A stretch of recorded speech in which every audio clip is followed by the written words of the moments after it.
people think, oh, well, estate planning, that's something only rich people do. Well, it's not. Everyone needs to have a power of attorney document naming someone to make financial decisions for them if they can't. Let's reimagine mom life together. Mama Has Goals is your hub for relatable support and helpful resources that help you fuel yourself alongside motherhood. Your identity is bigger than mom, and whatever your goals are, together we're making them a reality. One of the biggest challenges in becoming an adult, a parent, or just navigating life is having tough conversations and having to do things that don't always feel good all the time. And today we're talking about finances. We're talking about having conversations with your parents about their end of life finances, how they navigate that, what are the things you need to have in place, and also how do you set yourself up for success? How can you have positive financial conversations in your household from the very beginning? Our guest today, Cameron Huddleston, is an award-winning personal finance journalist and author of Mom and Dad, We Need to Talk: How to Have Essential Conversations with Your Parents About Their Finances. She's also a mom of 3 herself and was a caregiver for more than 12 years to her mom who had Alzheimer's disease. At 35, hoping to have her mom close to help with her 4 and 2-year-old, she realized that she wasn't going to have the same situation that she thought she had, but she was blessed to have the opportunity to be able to set her mom up for success and to care for her in the right way. Through her own experience, everything that she's learned from her background in finance, she helps families have the right tools and resources to have the conversations with their parents and also establish healthy conversations about money in the home. Today, we talk about how to truly do that, how to have the difficult conversations, how to work through it with maybe siblings, why this is important, even if you don't have money or you don't think you really have things. I highly recommend that you dive into this. This is a conversation we all need to have information around, we all need to have, and we all need to walk through. So make sure you're setting yourself and others up for success. Let's dive in. Cameron, I am so excited to have you here. As soon as I saw one of your reels come up in my feed on Instagram, I knew that you had so much value to share with our community. And I wanted to bring you on here, not just as a mom, but also your expertise around communicating with your parents, whether they have a disease like Alzheimer's or dementia, or really just in general on their finances and how to have these kind of awkward conversations sometimes. So I'm super excited to dive into finances and those conversations today. Thank you for being here. Of course. Thanks so much for having me. Of course. Take us back a little bit into really the transition of how this got started for you. Obviously, it was through your own experiences. So walk us through that a little bit. Sure. So I have 3 kids, and when my daughters were ages 2 and 4, and I was 35, my mom was diagnosed with Alzheimer's disease. She was 65 at the time, and I was, thinking it was so great being so close to my mom because I thought, oh, I'm going to have help with my kids. And then suddenly the tables were turned, and I Yeah. had to take care of my mom because she was living on her own. She and my dad had gotten divorced while I was in high school, early college, and my sister lived several states away. So it was up to me to take care of her. Stepped into a role that I never thought I would have to assume because she was pretty healthy otherwise. And so, I had to scramble because I had not had conversations with her about her finances. Yeah. I had a general idea of where she stood, um, but I didn't know all of the details. And so, luckily for me, I am a personal finance journalist. So I knew what financial steps needed to be taken. Like I knew that we needed to meet with an attorney right away to update all of her legal documents so that I would have the legal right to make financial decisions for her. And I would have the legal right to make healthcare decisions for her. And I knew that she needed to get that will updated and she needed to update her living will that would spell out what sort of end of life medical care she did or did not want. But, beyond that, I had to play detective to figure out the details Yeah. of her finances as she was forgetting those details. And it wasn't easy at all. And that kind of, after being involved with her finances for several years as her caregiver, it prompted me to write a book on how to have conversations with your parents about their finances because I realized most people weren't having these conversations. And dementia and Alzheimer's is kind of tricky because there's no real timeline, right? So someone can look at a parent that's sick and say, okay, we have X timeline, or my parent isn't sick, so we have this timeline. Where dementia and Alzheimer's, you really don't know. And there's good days and there's bad days, and you really aren't sure what type of conversations you can have and when. Now, a comment that I hear often from people, and I want to just kind of squash that before we move on, is this isn't just for families with money, right? So often people are like, well, we don't really have anything, so we don't really need to have that conversation. And that's not true. So, can you just kind of squash that bug for us before we get started so they know they need to keep listening? I am so glad you brought that up because I hear that too. And you are 100% correct. In fact, I think if your family doesn't have a lot of money, especially if your family is struggling financially, then there's even more of a need to have this conversation. Because if you are the adult child of a parent who's not doing well financially, there's a much greater chance that you are going to have to be involved in your parents' care, or you might have to help support them financially as they get older. And this is something you need to know now rather than at the moment when you have to get involved, because there's not going to be a plan. Those legal documents are not going to be in place. And, people think, oh, well, estate planning, that's something only rich people do. Well, it's not. Everyone needs to have a power of attorney document naming someone to make financial decisions for them. If they can't, you can't sign a check for mom. You can't get on the phone with her credit card company. You can't get on the phone with the health insurer to, negotiate, how much the health insurance company is going to cover after a hospital visit unless you have been named that financial power of attorney. The doctor's not going to talk to you unless you've been named healthcare power of attorney. And everyone needs to have a will or a trust that spells out who gets what when they die, because if you die without a will, state law dictates who gets what, Hmm. and you don't want your family to end up in court fighting over the little things that people do Yeah. indeed fight over. And so, and when it comes to care, I mean, most people who need long-term care, they end up relying on family, and they do this for a variety of reasons. But one of the big reasons is because the cost of professional care is so expensive. And so if you don't have a plan to pay for care, you're going to count on your kids or your spouse or other family members. And you need to know this. You need to know if mom and dad are counting on you, because caregiving can be a full-time job. And so you need to have this plan with your parents. Okay, well, how are we going to make this work?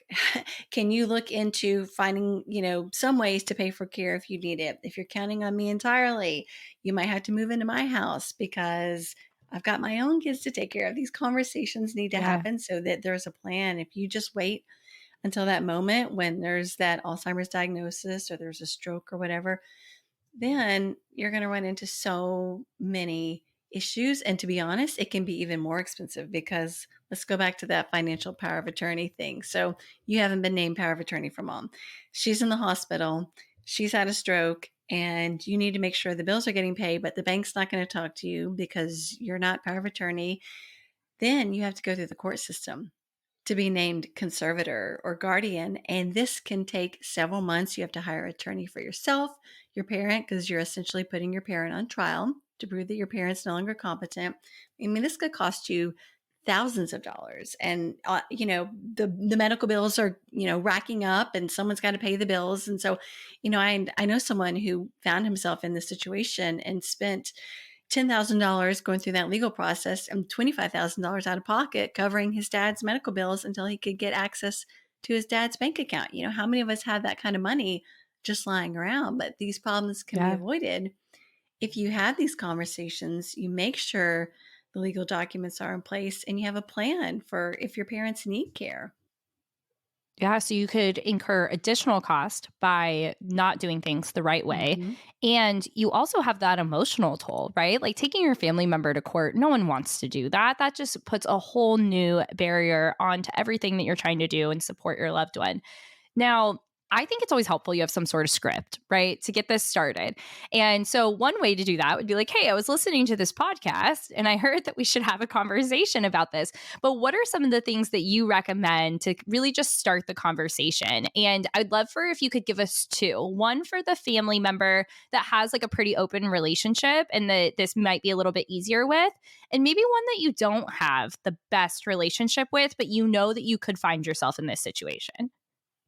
I think if you have a good relationship with your parents and if money is not a taboo topic in your family, I think you can take a direct approach and simply say something like, Mom and Dad, I love you. And if you ever need my help as you get older, I want to be able to help you, but I need some information in order to do that.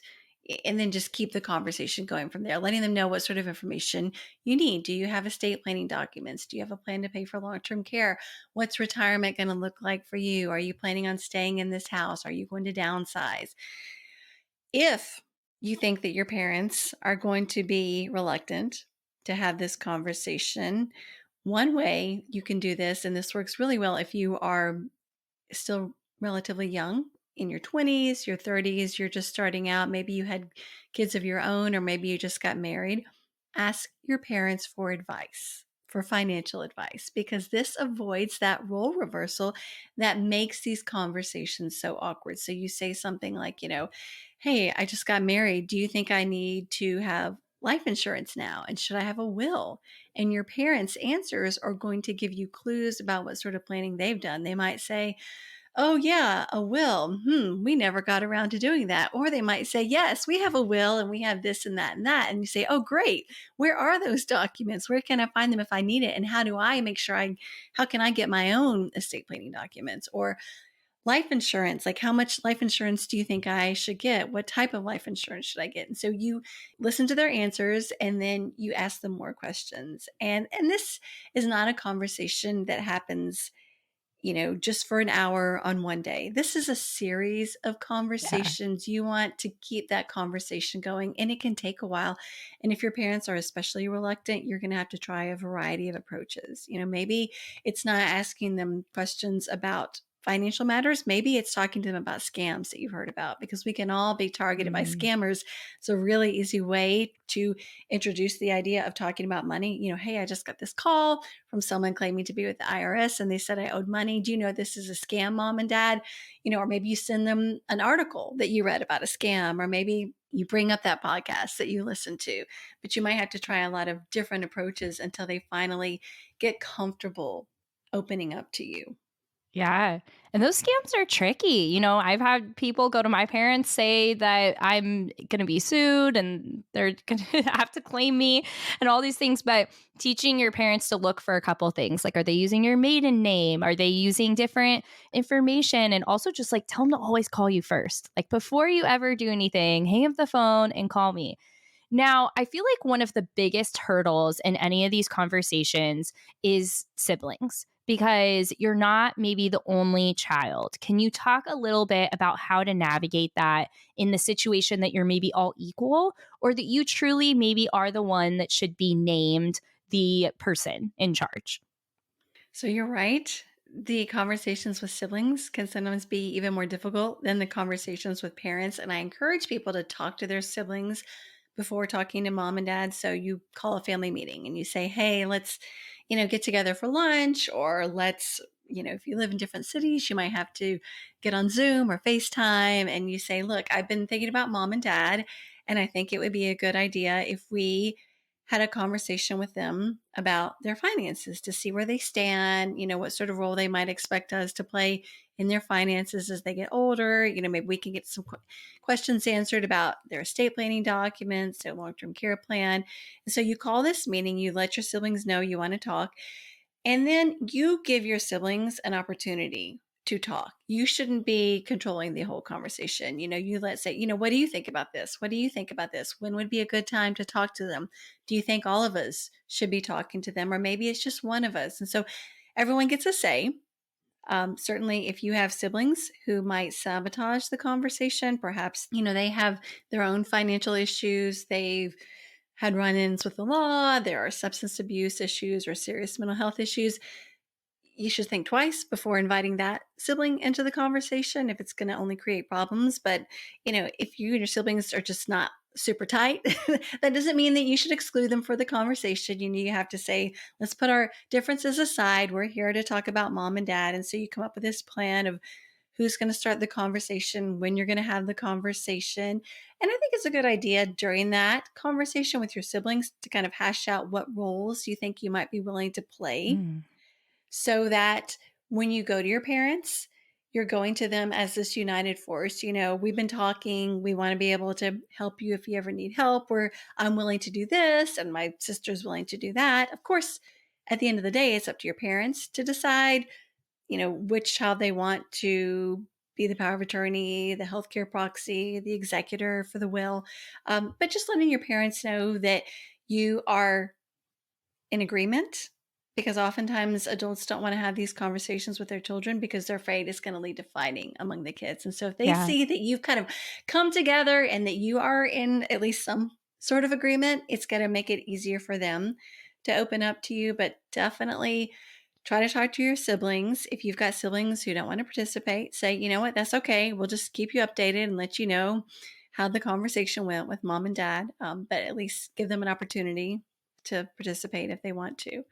You want to, try to put those differences aside, try to put aside the sibling rivalry and let your siblings know, look, we got to come to some sort of agreement here. We just, the Yeah. goal here is to take care of mom and dad. And, and if anyone's like, well, it's not fair, mom should name all of his power of attorney, be like, look, this is not a prize that you win. This is a really hard job, So if mom and dad Yeah. only want to name one of us, that's okay. We don't all need to step into these roles, because really these roles are difficult roles to take on. And if people knew how hard they were, they wouldn't be raising their hand and volunteering to do it. And so you can let your siblings know that too. Totally. And I think it's also just comes back to like anything in life. I like to stand behind the word intentionality. Like, what is everyone's intention with the conversation, with the title, with the division of if there is any items or wealth or anything like that? And like anyone listening to this podcast, I believe that your heart is in the right place. And so help communicate that to the other people at the table and say, hey, here's where I think you can step up. And then you said at the beginning, like, listen to them and let them talk. And I think it's finding out, like, what do you want to be a part of? What do you think you would be good at? Because I can tell you, like, my sister is an amazing person, but she is not going to raise her hand and be like, yep, I want to be calling all these people and doing all these things. But she is so much more adequate to do some other things, caring for our parents, than I maybe am. So finding the right people for the right roles, like you said, is really, really powerful and really allows everyone to come back to like, hey, we were all one family at one point in time. Somehow, regardless of how broken or beautiful that may look now, there is something that ties us together. So is there a person though, if this just like gets really toxic, but that someone has to figure it out, right? There has to be some version of a resolution at the end of it. Who's like a person you can go to? Is this like a family therapist? Is this a lawyer? Who do you go to be like, hey, my family is not getting along. We can't decide how to figure out what to do with either the power of attorney, or now that we know who the power of attorney is, it's just really uncomfortable. What are the people that can help you? So there are a variety of professionals who can help. An attorney can certainly be of help because the attorney is going to be the one who would be the best person to draft those estate planning documents. There are free and low cost ones available, but it's better to meet with an attorney, and so maybe even getting the whole family there at the table with the attorney so the attorney can discuss the roles and what those responsibilities are, and helping people realize, what it entails to be the power of attorney or the executor for an estate. So an attorney is the starting point. Also, you can reach out to a family counselor, social worker. There are even social workers and counselors out there who specialize in helping adult children who are caregivers for parents. There are also what are called aging life care professionals. They were formerly known as geriatric care managers. And so these people specialize in helping in these caregiving situations where you've got an older adult who needs support. And so they can help facilitate those conversations between the adult children and the parents. They can also help if your parents need support. They can point your parents to resources in the community, government benefits that might help them out, help them find that elder law attorney or estate planning attorney, or even helping them find an accountant there in the community. So there are professionals out there who can serve as mediators, and getting that third party involved can work really well in certain situations. It can even work well if you're just trying to have that conversation with a parent and the parent is Mhm. reluctant to listen. So having that professional say, hey, you should be sharing some information with your kids, or even if it's reaching out to a family friend or a member of the clergy, the place where your parent worships, reaching out to that person and saying, hey, could you help us have a family conversation? Or, hey, could you encourage mom and dad to share some information with us? So many good takeaways. How has this changed how you talk to your kids? Your kids are ranging from 11 to 18, and they're probably in that age range. You can have some of these conversations. And having younger kids myself, I think you can probably start at any age. It just looks a little different. So, what are some of the conversations that you find really beneficial in your home with your family and you would recommend that people start, and how early? I think you should be talking to kids about money as soon as they can start talking, introducing the Mhm. concept of money to them. This is a coin, this is a bill, and as they get older, money just doesn't grow on trees. You earn money. And when you have money, you have to make choices about how you spend it. And so you go to the supermarket with your kids and you can, have a fun exercise of looking at the prices and, okay, help us find the best price on this, on chocolate chip cookies. Go Yeah. find the least expensive box of chocolate chip cookies, so they can understand that you have to pay for things and that there's a budget, a family budget, and sometimes we have to make choices, and sometimes we can afford to spend more on some things. Sometimes we have to spend less on things. And if we're going to spend a lot of money on toys, that might mean less money to take fun trips.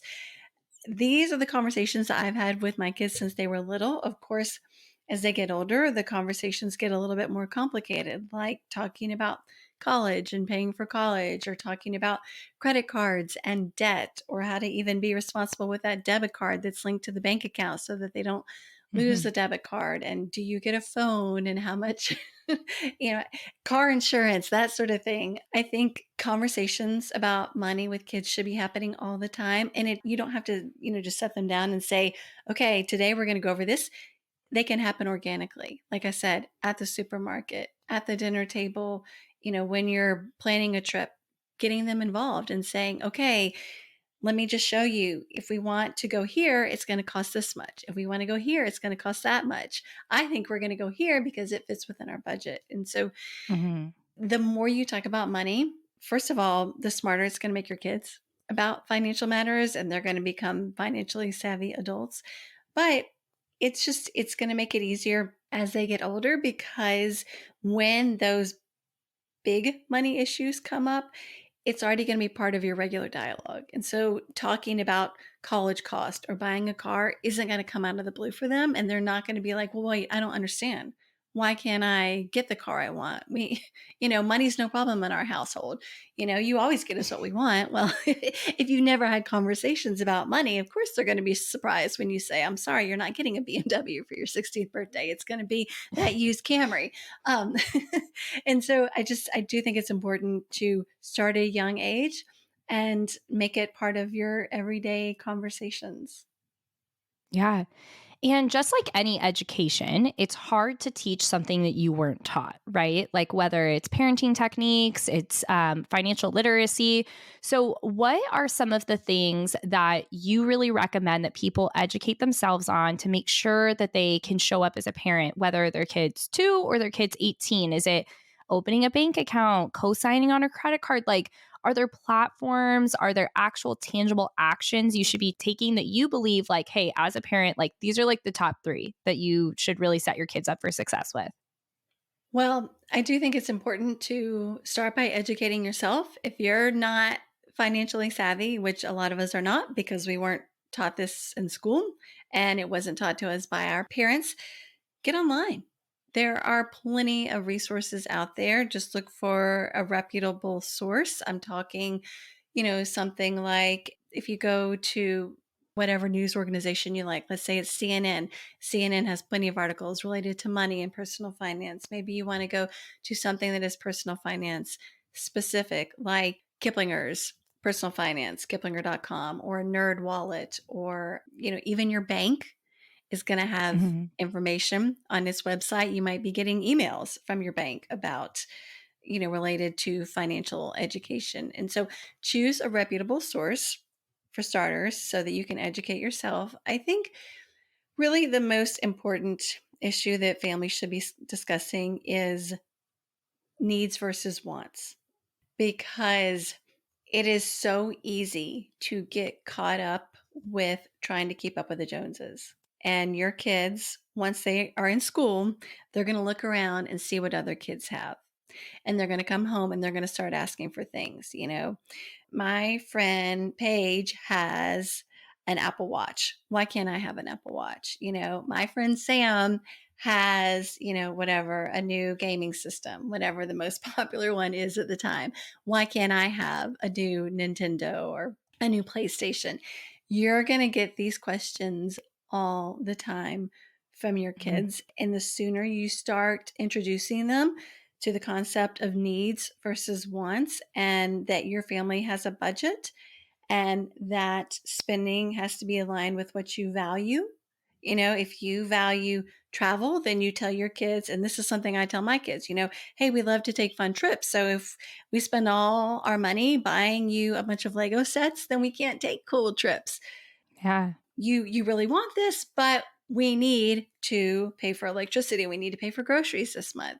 And that doesn't mean that you want to scare your kids and say, to share all your financial struggles with them if you are struggling financially, but, letting them know this is something you want. And, we can get some things that we want sometimes, but we have to pay for our needs first. And yes, your friends had this. There are always going to be kids who have more, but there are always going to be kids who have less. And it's so funny because my daughters, my two oldest are girls, and they're so different from their brother. My son is my materialistic child. And we just had the conversation this morning about his friends and which of his friends, have the coolest things and the most things. And I've always heard more from him than from his sisters about what his friends have. And I tell him that all the time. Look, you're always going to have friends who have more, and you're going to have friends who have less. And that's just the way it's going to be. You're not going to get everything you Yeah. asked for. And a couple things that you prompt for me is you can show kids kind of like you said, map it out to say, like, okay, this is the amount of money that either they receive as an allowance or they earn or that you as a family truly have, and all the things that come out of that. And then how we budget for the things that we want to do or we set that money aside. My parents were very honest with me as a kid, and they were like, hey, if you want to go buy $300 pair of jeans, like, you got to figure that out on your own. We're putting clothes on your body, but we're not doing that. And so I got a job really young to figure out how to get the things that I wanted. As an adult, though, some people are like, that's great. You went and got a job. You paid for the things you wanted. That was great. But now looking back, I'm like, gosh, if I had spent that money differently, I could have put that money towards something else at a young age. And so as a parent, while I hope that my kids still understand that they have to earn the things that they desire, I want to help question why they have that desire. Just because your friend sees that you have the next video game or the new outfit or whatever, really breaking down, like, why do we want those things? And it's okay to want cute clothes and nice things occasionally, but really breaking down, like, why? Why do you have that desire? And you mentioned the value. What is your values? And do you value travel? Do you value high-end clothing? If you do, then what does that look like and how do you support it? And I'm not here to tell you what you should value, but helping your kids understand the value system behind the choices you're making with your finances, because we can all work more and make more money, but that doesn't really break down what we do with it and why. So I absolutely love how you broke that down and using those values and really explaining to them, like, even if you go and you get 4 jobs and you're doing all of this, like, you should be conscious about what you're doing with it. So absolutely love that. What are some of the activities or practices that you regularly make in your home?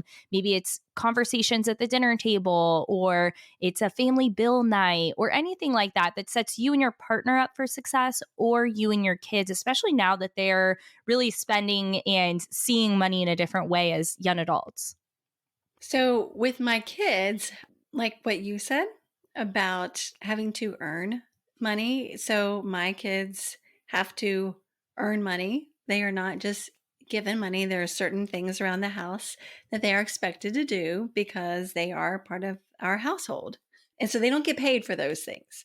But then they can earn money by doing additional chores. And, they know how much they can make by doing those things. The more they do, the more money they can make. And so that's one thing, they come to me and they want some money. I'm like, well, you have your own money.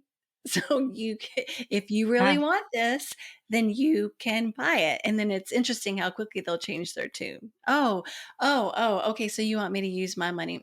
I don't think I really want it now. And so that's one thing that we do is, having a way for them to make money so that if they want to buy something, they have their own money that they can spend to buy things. My husband and I don't sit down and have a specific night of the week or whatever where we will go over things, but we talk about money. It's just part of the Yeah. conversation, and we don't make any big purchases without consulting each other.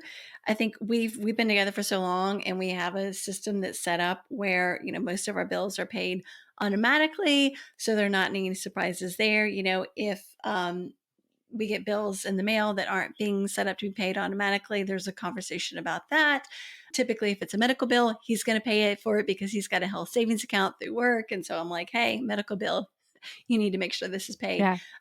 But it's just kind of we keep an open dialogue about Yeah. money. It is certainly not a taboo topic in our house. And like I said, if there are any big purchases made, we're going to consult with each other on it. Whenever we are shopping for things, we're going to, usually sit down together and compare prices. If we're traveling, we're going to get online and look for the best price for a Yeah. flight or for a hotel or for a vacation rental. And so it's a joint effort. It's not that one or the other of us is handling all the financial matters. We do everything together. And I think that that's smart. And I would encourage all couples to do this because oftentimes, and I hear this particularly from women who let their husband manage the finances entirely. Oh, I'm not involved with the family finances. Like they're the ones who are making a lot of the shopping decisions, doing the grocery shopping, Mhm. but they have no idea beyond that really how much money is set aside in savings. They don't know, are there life insurance policies for both partners. They don't know what money has been set aside for retirement. And I think both partners need to be very well aware of the entire financial picture. And they need to have access to all the accounts. That doesn't mean that you can't have separate accounts. I know some couples like to keep separate accounts, but if something happens to one partner, that other partner needs to be able to have access to money. And so there needs to be a way to get Yeah. access to all accounts. And so I think you need to, you can't just let one person take control because I don't think that ends well. I think both people in a relationship need to be aware of the whole financial picture. Yeah. I think that so often you hear these stories of people, their husband passes away. We don't want this to happen to anyone, but it happens. And then the women are like, I don't know. I don't even know how to get into this. And if your husband doesn't know anything, you should also bring him in. Like if the roles are reversed, but typically it is that the man is handling most of the finances. And, my husband and I got together very young and everything was open conversation. Everything was connected. I knew everything. I had all of my stuff understood. And then as I got really busy with work and we had kids, he kind of assumed responsibility of some of that stuff. And so we recently, actually about a year ago, had the same conversation where I was like, I know you're really good at this and you can do it, but we've kind of created this like trust in you that, and I do trust you, but coming back to it, if something were to happen, we have to make sure that we both understand everything and that we're both on the same page and that I know how to get into everything and I know all the numbers. And it does allow you to have an open dialogue and conversation. You're talking about how money's not a taboo topic in your house. It doesn't become taboo if it's a constant conversation, if it's just a part of your life, it's a part of your values. I think we can all squash the phrase money buys happiness. We know that's not true, but money buys choices, it buys opportunity, it buys understanding. And so when you can have these conversations with your partner, it allows for a lot less misunderstanding on where things are going, distrust. It really levels the playing field for the two of you to be on top of it. Now, I want to not skip over the people that maybe aren't financially providing to their family so that conversation becomes extra difficult. Can you talk on that a little bit? If maybe you're a stay-at-home mom or you're earning a lot less than your partner, and so your partner is like, well, I'm the one making the money. I don't know why you need to see it. I don't know why you need to be a part of it. How do you have those conversations and how do you work through that? First of all, if you have a partner who says that to you, that I'm the one making the money, I don't know why you need to see how much there is, that's a red flag. That's a really dangerous situation to be in because there is such thing as, financial abuse. And if you're not given any access to that money, then your partner has control over you. And that's not a good position to be in. And so, if anyone is hearing that from a partner, that's a really dangerous situation to be in. And hopefully that's not the response you would get. But I think like what you said, I think that's a great way to approach it, saying something like, hey, you're really good at this. Thank you so much for doing such a good job of, staying on top of this, that, and the other. But I do think it would be a good idea for me to get some information about how to access these accounts, what financial protections we have in place in case something does happen. I have made a list of all of my online accounts and my usernames and passwords, and my husband knows where that list is. He's made a list for me in case something does happen, because I do need to be Yeah. able to access those accounts. Just saying, of course, we don't want anything to happen, but if it does, I know you Yeah. don't want me to be in financial dire straits because I can't access an account. I don't know if there is life insurance or where the life insurance policy is. And certainly, if you are counting on your spouse is the primary breadwinner, that spouse needs to have ample life insurance to support Hmm. you. And if you have kids, in case something happens to your spouse. But if you're the stay-at-home parent, you need life insurance too, because if something were to happen to you, then your spouse or your partner is going to have to find daycare or, support for those kids. And so that costs money. And so Yeah. you might not be bringing in a paycheck, but you are contributing financially to your family. And so there needs to be life insurance for you too, to cover those costs that you're covering as a caregiver for the kids. And so yeah, go in and start out nicely and compliment your partner for doing a great job, but then say, hey, let's make sure Yeah. that we're on the same page and make sure that I have the information that I need in case something happens. Yeah. And to take that back, just to reiterate some like really important points there. If you feel like you're in a relationship that has that dynamic and you don't feel safe going to learn more about your finances, that's the first thing you need to get assistance and help around. You don't need to stay in that dynamic, and you're worthy of knowing your finances and you're providing in other ways. So allow yourself to look at other opportunities and make sure that you're not being controlled financially. Secondly, once you're able to have those conversations and really open it up, allow yourself to get curious, look for new opportunities, maybe for yourself, allow yourself to really have this be fun.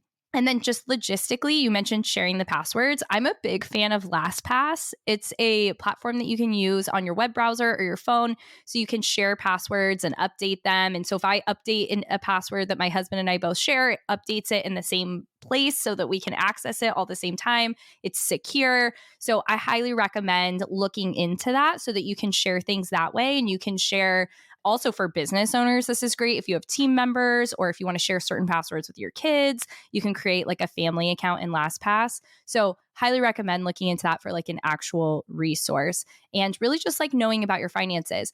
What are some practices? Are there like a podcast or a book? Is something that you could get started with just really thinking more about money if this is kind of a newer conversation for someone? Oh goodness, There are lots of podcasts, there are lots of books out there. David Bach has a pretty good book about money for couples. Erin Lowry, who wrote the Broke Millennial series, that's a great introduction to money. And she's got one, the third book in the series is Broke Millennial Talks Money. And it's about how to have money conversations with friends and family. Though that's a good one too. There's Jean Chatsky has written books specifically for women, related to women and money. So those are good. And there are tons and tons of personal finance podcast out there that you can listen to. Oh, a really good one is Marriage, Kids, and Money by Andy Hill. Mm, That's a good one to listen to. And I think Andy does a really good job of, keeping it simple. It's not real high level. So anyone could yeah. tune in and listen and understand what's going on. And let's talk a little bit about your book, because that's also a really great resource. So tell us a little bit about what they can expect in the book. Is this something that you should read as the child? Can you buy it for your parent? What's kind of the dynamic?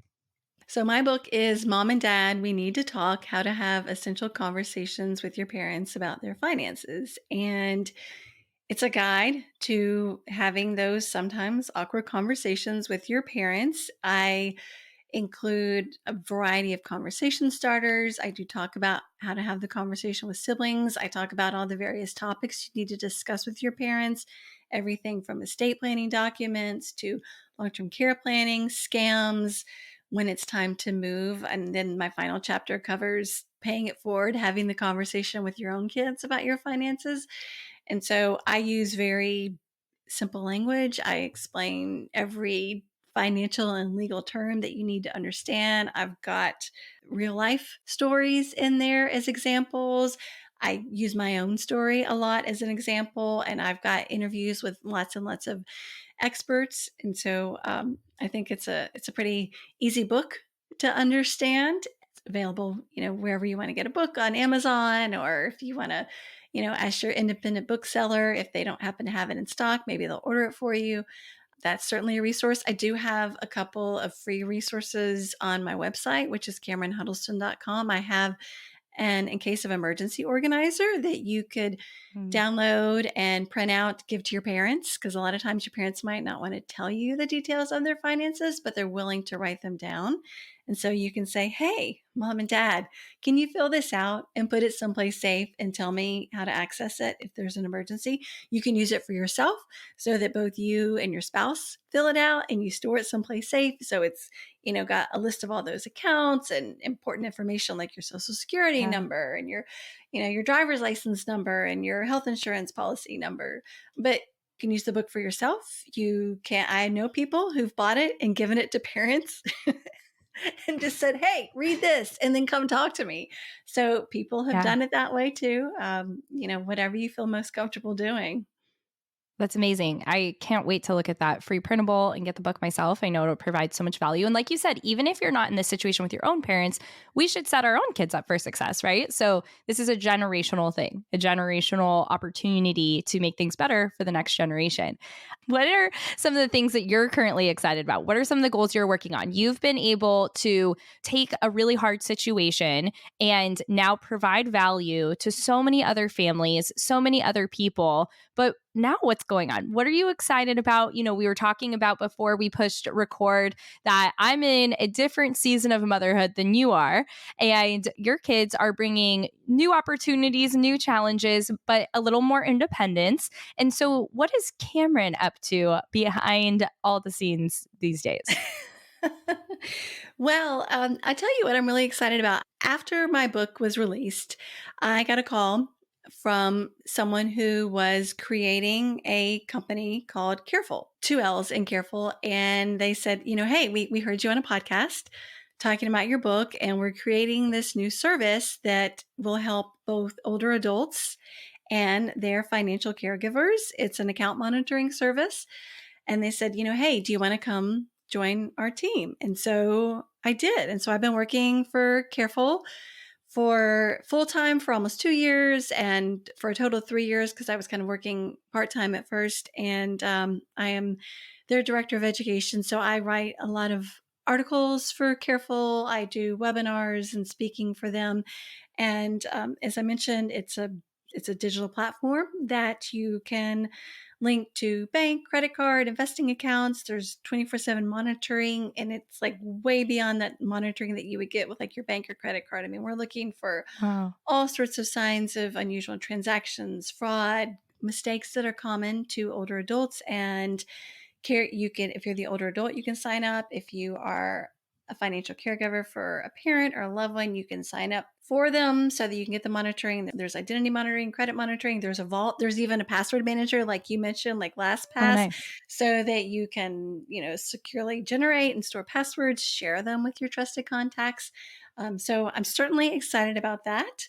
I'm excited that my oldest daughter, who is a freshman in college, has done great this year and has gotten all A's in her classes. That's nice to know that my money is being put to good use and she's taking college seriously. I've got a high school junior who is now in the process of looking at colleges. And so that means I'm going to have two kids in college at the same time, which is never fun financially, but exciting that they're, at that stage of life. And then I've got this 11-year-old who is in fifth grade and will be in junior high next year, which I don't think anyone looks forward to that stage.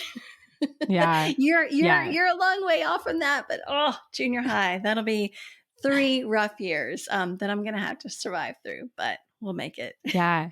Junior high and high school, I think people used to say like best years of your life. I don't know who those people were, but those are tough years. Well, I'm super excited for you. One thing that I would love to just have listeners take from your story is putting yourself out there in whatever that looks like for you will allow you to receive opportunities that you would maybe never think of and never know existed. And being on a podcast, you don't have to have a business, you don't have to have a book, you don't have to have anything to be a guest on a podcast. And how cool that this opportunity came to you that has now been a great fit for 3-ish years and more to come, and really be able to have this new community and company that you're a part of. So for anyone that's like sitting there and you're listening and you're like, gosh, I just want a new opportunity or I want to do this. Like, have you told anyone that you want a new opportunity? Have you spoke about what you're passionate about? Have you raised your hand and said, hey, I'd love to get into this type of organization or this type of place? And allow yourself to think about bigger goals as a role or financially or hobbies, whatever it is. But how cool to be able to just share something you're passionate about, an experience you had with your mom and where it's taken you. And of course, you had that financial journalism background, but this is really, evolved so much through this whole journey. So that's amazing. Congrats. Thank you. But you're so right, because putting your story out there can open the door to a lot of opportunities. Because I became a caregiver at such a young age, I didn't have friends my age who were in a similar situation. And so I didn't have anyone to talk to about it and what I was going through. And it's, really, it's only been in the last few years with my current role where I've gotten to talk to a lot of caregivers. And it is so validating. It is really validating Mm, to hear other people's stories, because you're like, oh my gosh, you get me, and you get what I went through. And that is wonderful. And I think if you have a story to share, social media makes it so easy to get out there and yeah. share it. And you never know, like you said, what opportunities might come from it. Yeah. And if you don't go first, because so often I hear people say, well, no one's told me they're going through that. Well, why would they share that with you if you haven't raised your hand and shared that you're in a similar boat? You have to go first. You have to go first. And the people that may ask you why you're sharing that on social aren't your people. And that's okay. So share wherever you're comfortable, whether it's at a dinner table or it's on Instagram or somewhere else. Cameron, if there was one piece of advice or action that our listeners took after getting off of this podcast, whether it was financially or just for life, what would you tell them? Ooh, that's a broad question. I I know. think I think certainly financially, don't be afraid to talk about money. And it's, when it comes to talking to your parents about their finances, you need to have this conversation sooner rather than later. You never know when you're going to have to get involved with their finances, and so having a conversation, having a plan is going to make it a lot easier if you do have to get involved. So that's the first thing. Talk to your parents about their finances sooner rather than later. If you got kids, talk to them about money. And if you're not so great with money yourself, then educate yourself, because It is important. It really is because, like you said, money doesn't buy happiness, but it does give you choices. And if you can be financially sound, you do have a lot more choices. And that will lead to a happier life because you're not so stressed out about money all of the time. Mm-hmm. Definitely. So we're going to link your book and everything below, but where else can we find you, support you, and learn more from you? So my website, as I mentioned, is CameronHuddleston.com. And I guess the best place to find me on social media is Instagram, which is Cameron K. Huddleston. Awesome. Thank you so much for being here, Cameron. So much wisdom, so much insight, and so much value, not only in the financial aspect, but also in motherhood. So thank you for pouring into us today. Appreciate it. You, your story, and what you have to offer this world fills me up. I want to meet you. Join me on Instagram at This Is Kelsey Smith, and let's create a ripple effect for mamas with goals. Together is better.